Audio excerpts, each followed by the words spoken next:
शहर में एक छोटा सा परिवार रहता था। उस परिवार में जितिन अपनी माँ के साथ रहता था। जितिन जिस कॉलेज में पढ़ता था उसी कॉलेज में उसकी माँ प्रोफेसर थी।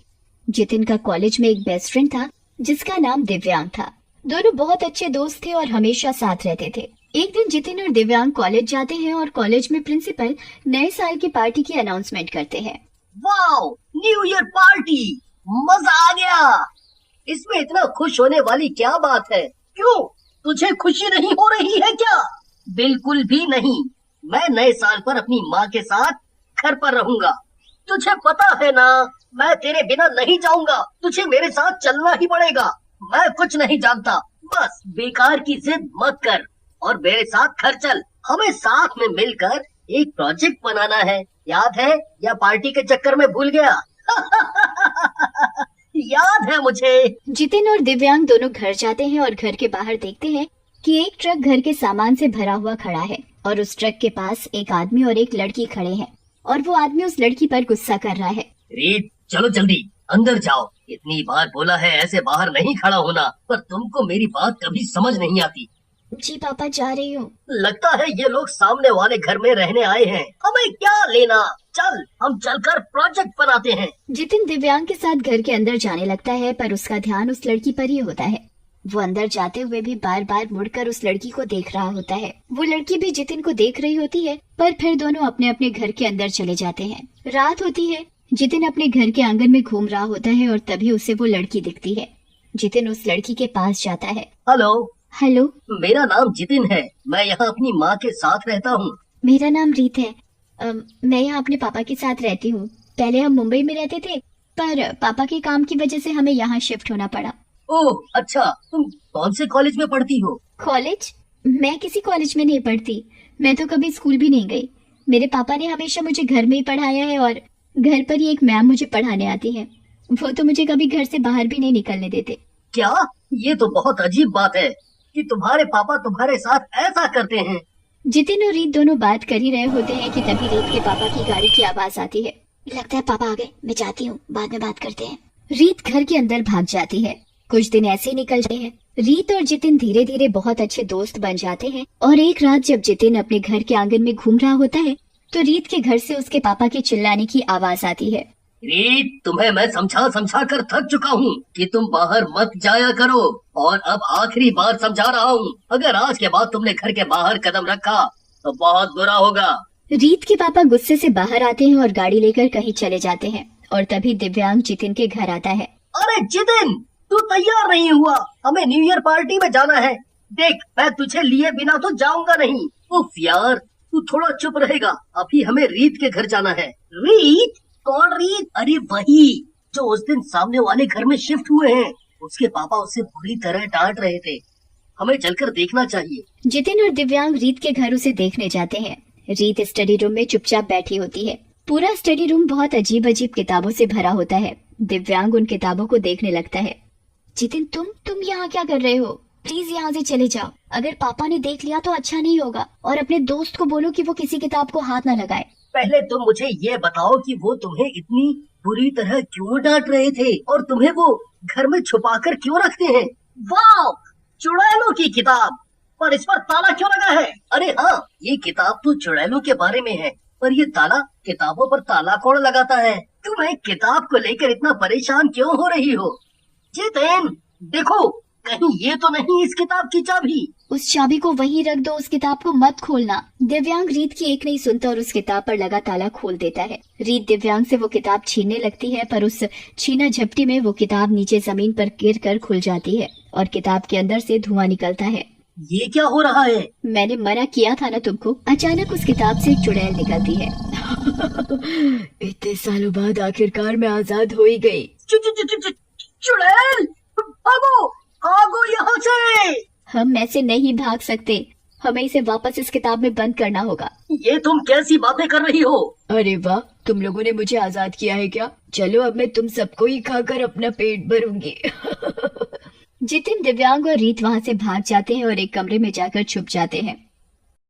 कहाँ जाओगे मुझसे बचकर? तुम जहाँ भी छुपोगे मैं तुम्हें ढूंढ ही लूंगी, पर उससे पहले मुझे बाकी चुड़ैलों को भी तो आजाद करना है।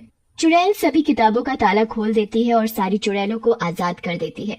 सभी चुड़ैल घर में चारों तरफ फैल जाती हैं और उन तीनों को ढूंढने लगती हैं। कहाँ हो तुम तीनों? चलो बाहर निकलो। दिव्यांग, रीत और जितिन चुपचाप किचन में छिपकर बैठे थे और तभी एक चुड़ैल किचन के अंदर आ जाती है। बच्चों, मेरे प्यारे प्यारे बच्चों, चलो जल्दी से बाहर निकलो, मुझे बहुत तेज भूख लगी है, मैं तुमको खाकर अपना पेट भरूंगी। ये सब क्या हो रहा है रीत? मुझे सब सच सच बताओ कि तुमको ये सब पहले से पता था ना? तो तुमने हमें पहले क्यों नहीं बताया? तुम हमसे क्या छुपा रही हो? साफ साफ बताओ। वो मेरे पापा ने मुझे। रीत सब कुछ बताने ही वाली होती है कि तभी रीत के पापा खिड़की पर खड़े होकर चुपके से उन्हें आवाज देते हैं।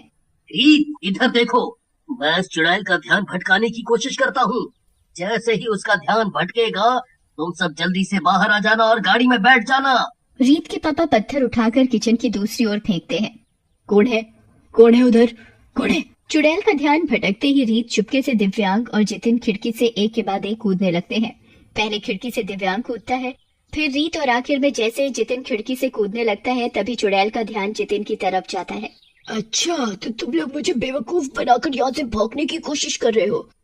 तुम लोग कितनी भी कोशिश कर लो पर मुझसे बच नहीं पाओगे। चुड़ैल जितिन का पैर पकड़ लेती है और जितिन खिड़की में ही फंस जाता है। बचाओ बचाओ, मुझे छोड़ दो, मुझे जाने दो, मुझे जाने दो। तुझे छोड़ दूं? ऐसे कैसे छोड़ दूं? इतने सालों से भूखी हूँ मैं। आज सबसे पहले तेरा खून पीकर ही अपना पेट भरूंगी। जितिन बहुत बुरी तरह चिल्ला रहा होता है। चुड़ैल उसे अपनी तरफ खींच रही होती है और दूसरी तरफ से दिव्यांग उसे अपनी तरफ खींच रहा होता है, पर जितिन को बाहर निकालना बहुत मुश्किल था। रीत, हमें जितिन को कैसे भी करके यहाँ से निकालना होगा। हाँ दिव्यांग, पर अब हम क्या करें? अगर हमने जल्दी कुछ नहीं किया तो ये चुड़ैल जितिन को मार डालेगी। तभी रीत की नजर खिड़की के पास रखे एक चाकू पर पड़ती है।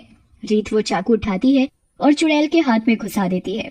चुड़ैल के हाथ से खून बहने लगता है और वो दर्द से चिल्लाने लगती है। ये क्या किया तूने पागल लड़की? अब मैं तुझे जिंदा नहीं छोड़ूंगी। चुड़ैल से दर्द बर्दाश्त नहीं होता और वो जितिन को छोड़ देती है। इतने में पीछे से और चुड़ैलें आ जाती हैं और धीरे धीरे बहुत सारी चुड़ैल उनको चारों तरफ से घेरने लगती है। जल्दी भागो और गाड़ी में बैठो, वरना इन चुड़ैलों से बचकर निकलना नामुमकिन होगा। सभी लोग गाड़ी की तरफ भागते हैं। उनके पीछे बहुत सारी चुड़ैल उनको पकड़ने के लिए भाग रही होती हैं। जैसे तैसे सभी गाड़ी तक पहुंच जाते हैं और गाड़ी में बैठ जाते हैं। पापा जल्दी चलो, जल्दी। अंकल जल्दी चलो। तुम लोग जरा चुप हो जाओगे, मेरी गाड़ी स्टार्ट नहीं हो रही है। जैसे तैसे रीत के पापा गाड़ी स्टार्ट करते हैं और उन चुड़ैलों से बचकर निकल जाते हैं। शुक्र है भगवान का जो हम बच गए। आज तो हम उन चुड़ैलों के हाथों मरने वाले थे। अच्छा हुआ मैं वक्त पर वहाँ पहुँच गया। हाँ पापा, आज तो हम आपकी वजह से बच गए। ये सब छोड़ो और मुझे ये बताओ कि वो चुड़ैल वाली किताब किसने खोली और ये दोनों लड़के हमारे घर के अंदर क्या कर रहे थे? अंकल आप रीत पर मत चिल्लाओ, इसमें रीत की कोई गलती नहीं है। वो तो मैंने आपके घर से आपके डांटने की आवाज सुनी, तो मैं आपके जाने के बाद रीत से पूछने चला गया कि वो ठीक तो है ना। और मेरे साथ मेरा दोस्त दिव्यांग भी आपके घर आ गया। हमने वो चुड़ैल वाली किताब देखी जिस पर ताला लगा हुआ था। हमें रीत ने बहुत रोका पर हमने फिर भी वो किताब खोल दी और उसमें से एक चुड़ैल निकलकर हमारे सामने आकर खड़ी हो गई। ये सब मेरी और दिव्यांग की गलती है, इसमें रीत की कोई गलती नहीं है। तुम्हें पता भी है तुमने क्या किया है और ये सब ठीक करना कितना मुश्किल है। उस एक चुड़ैल ने बाकी सारी चुड़ैलों को भी आजाद कर दिया है। उन चुड़ैलों को वापस उस किताब में बंद करना बहुत जरूरी है, वरना वो तबाही मचा देंगी और सबको मार देंगी। पर अंकल ये चुड़ैल किताब के अंदर कैसे आई और ये किताब आपके पास कैसे आई?